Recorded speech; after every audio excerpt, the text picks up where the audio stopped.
Hello, my name is Emily. I'm going to be the physician assistant student today. I'm going to be performing your neuro exam. If you can take off your shoes, socks, and shirt for proper visualization while I go wash my hands.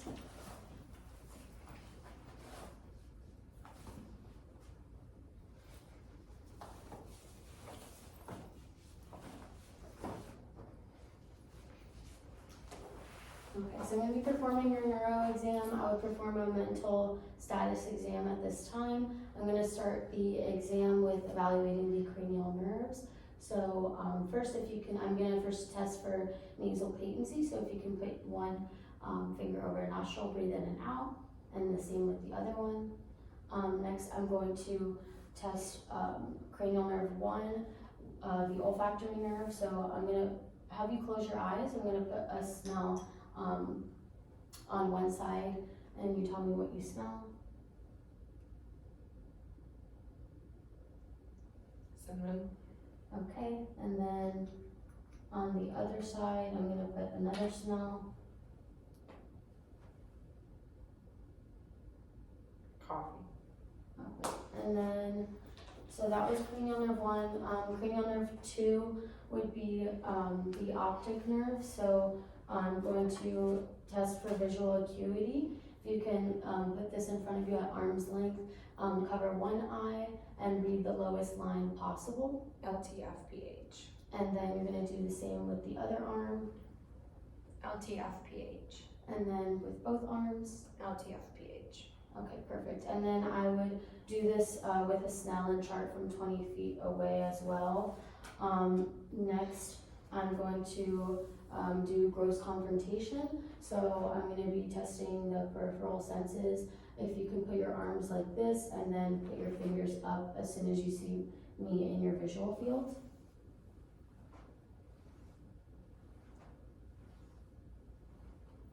Okay, next I'm going to be testing cranial nerve 2 and 3, which would be accommodation. So I'm gonna hold this up. As soon as you see it in your visual, I'm gonna be testing, as soon as I see it in your visual field. And then just focus on it as soon as you see it. Okay, perfect. And then I'm going to then test for cranial nerve 3 and 4, 4 being the trochlear, and I would be testing for convergence. So if you can just follow my pen light. Perfect. And then for cranial nerve 2 and 3, I'm also going to test for direct and consensual pupillary reaction. So I'm going to just place my hand on your face, and I'm going to shine this in your eye. Okay, and I'm doing it bilaterally.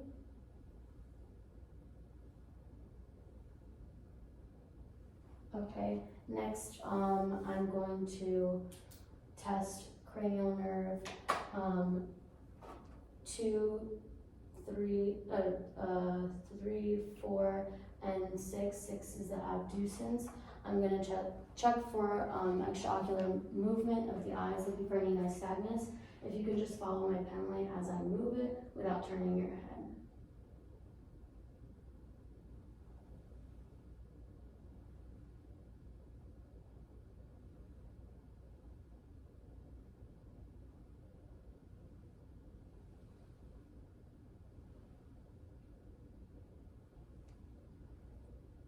Okay, perfect. So next I'm going to do the fundoscopic exam.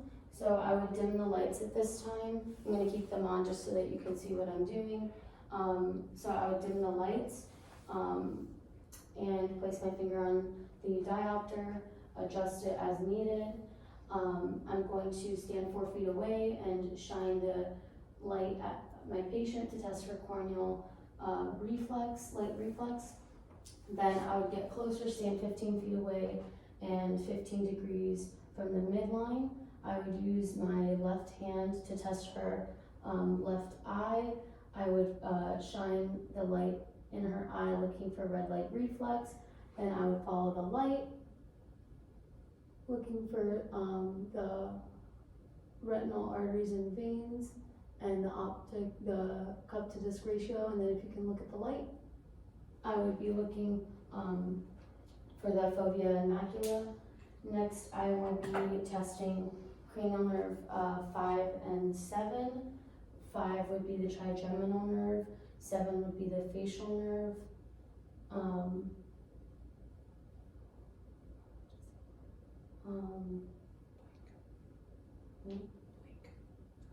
I'm going to be testing for the corneal blink reflex.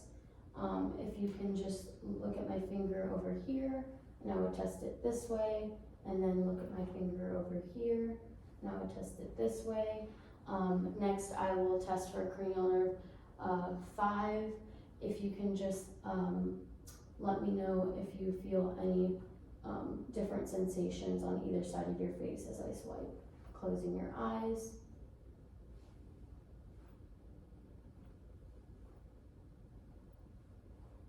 And next I'm going to test the TMJ. I'm going to palpate the masseter temporalis.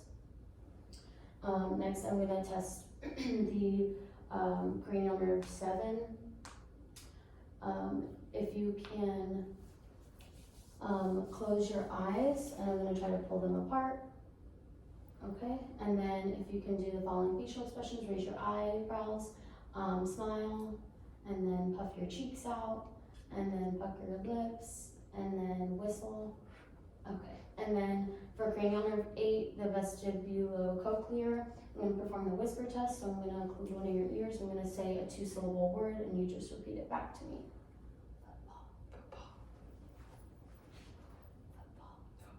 Okay, and then for cranial nerve 9 and 10, 9, the glossopharyngeal, and 10, the vagus, I would be doing the gag reflex.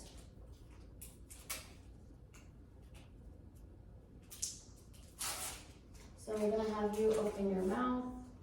I'm gonna use the tongue depressor and say and I would do a gag reflex at this time. And then for, when I still had that, I would be testing cranial nerve 9, 10, and 12, 12 hypoglossal nerve. When the patient said I would look for the rise of the soft palate and the vocal quality. And then I'm going to test cranial nerve 11, which would be the trapezius. Cranial nerve 11, which is the accessory nerve. I'm testing the trapezius and the SCM.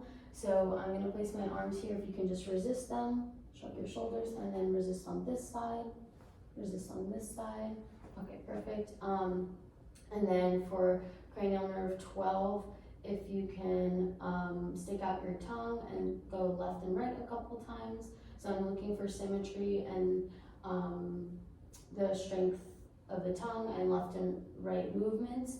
And if you can repeat after me, no ifs, ands, or buts. No ifs, ands, or buts. Okay, perfect. So done with the cranial nerves, I'm going to now test for muscle tone and atrophy. So first I'm going to inspect the patient's upper and lower extremities. Looking for any muscle atrophy. I'm now going to palpate and kind of feel the patient's arms bilaterally for muscle tone. I'm going to palpate and do the same with the legs. Okay, and then next I'm going to test for muscle strength. So I'm going to place my arms on your extremities. If you can just resist the motion that I'm creating. So first I would be testing C5 and 6 for shoulder abduction. A deduction would be C6. Elbow flexion would be C5 and 6. Elbow extension would be 6, 7, and 8. Wrist flexion, just like this, would be C6 and 7. And then wrist extension would be C6, 7, and 8. Next, I'm testing for hand grip. So I'm going to place my finger like this and just wrap your fingers around, just like that. That would be testing cranial nerve C7, C8, and T1. Next, I'm gonna test for both finger abduction and thumb opposition would both be C8 and T1. So you can hold your fingers just like this and then try to pull them apart just like that. And then place your fingers like this. I'm gonna try to pull them apart. And so the finger abduction would be the ulnar nerve and thumb opposition would be the median nerve. Next I'm going to be testing your hips. If you could just sit closer to the edge. So hip adduction and hip flexion would be L2, 3, and 4. So adduction, and you're going to resist the motion that I'm doing. Okay, and then hip flexion. Okay, flexion. Okay. I would be doing all of these movements bilaterally, so I would do up top the same on both sides. So I did hip abduction and hip flexion. I did hip adduction. I'm going to do hip abduction.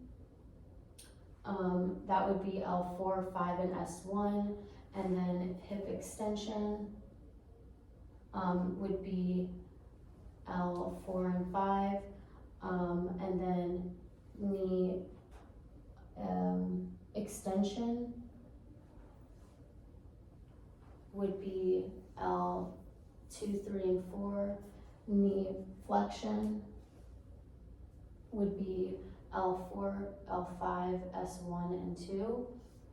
And then ankle dorsiflexion on both sides would be L4 and 5.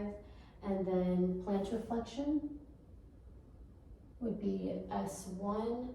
And then toe extension on both sides would be L5. Next, I'm going to test for the patient's position sensing. So I'm going to test on both fingers. I'm going to move your fingers, if you can close your eyes for this, move your fingers up and down. And then I'm going to start with this finger. You tell me which position your finger's in. Up. And then this finger. Down. I'm going to do the same on your toes. Up. Down. And next I'm going to test for vibration sensing. So I'm going to place this on your fingers. You're going to keep your eyes closed. If you can tell me if you feel a dull sensation or a vibration sensation. Dull.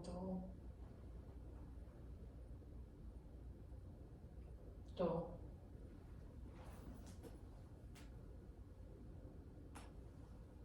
Vibration. Vibration. Okay, and then next I'm gonna test for stereognosis. So if you can close your eyes, I'm gonna put a familiar object in each of them and you're just gonna identify it for me. So the first is going in your right hand. A cotton ball. And then in your left hand. A paperclip. All right, and then next I'm gonna test for graphesthesia. So I'm going to write a number in each of your hands and you're just gonna let me know which one you feel, or what you feel. 3. 2. Oh, 4. Sorry. Okay, and then now I'm gonna test for reflexes. So for biceps and brachioradialis, I'm gonna be testing for C5 and 6. So for the biceps, I'm gonna have you flex your arm. Okay, and then I'm feeling for the biceps tendon and then relax your arm. And then I would hit my thumb. And then for the brachioradialis, I'm gonna be hitting where your watch is. I really. You do. Next, I'm gonna be testing for triceps, which would be C6 and C7. So you're gonna just relax your arm. I'm gonna be hitting it just above the Oregon process. And then I'm gonna do the same on the other side. So if you can flex your arm, I'm gonna do the biceps tendon, relax. And then the brachioradialis, and then the triceps. So relax your arm up here. Oh, sorry. And then next, I'm going to have you lay down, put your head over there. I'm going to be testing T8, 9, and 10 above the umbilicus. And then below the umbilicus would be 10, 11, and 12. Okay, and then you can sit up. And then I'm gonna test the patellar reflex. And then next, the Achilles tendon, I'm gonna have it slightly dorsiflexed. And then I'm going to test the patellar reflex. So I'm gonna do a candy cane motion on each side, testing for the Babinski reflex. Next, I'm going to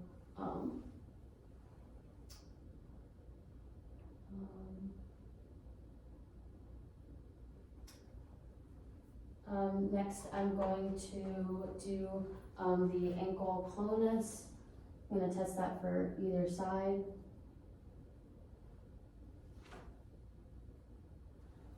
Next I'm going to perform light touch sensations. So I'm going to, you tell me if you feel any different feelings on either side. I'm going to be testing these bilaterally. So C5, C6, C7, C8, and then T1, T4 would be the nipple line, and then T10 right by the belly button, and then L2 would be the inguinal line, so I would be doing this over clothing, and then L3 would be the medial part of the thigh, L4 down the leg, L5 to the toe, and next I'm going to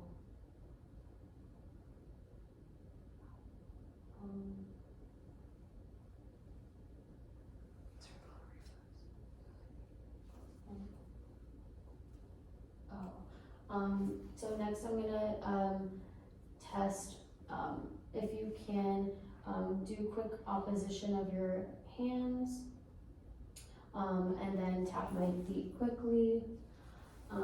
Next I'm going to have you stand up so I can test for gait, and then just walk a couple steps this way, and then look straight ahead without looking at your feet. Do a heel to toe walk, like a tandem walk. Next, walk on your heels, and then walk on your toes, and then hop on one foot, and then hop on the other, and then hop on both. I'm going to also test for stance, so if you can stand straight with your feet apart, and then with your eyes open. Next, put your feet together and close your eyes for Romberg stance. Then if you can put your arms straight forward with your hand palms facing up, I would test this for 30 seconds looking for any pronator drift. A positive sign would be if her arms were to pronate and drift down. And this concludes my exam.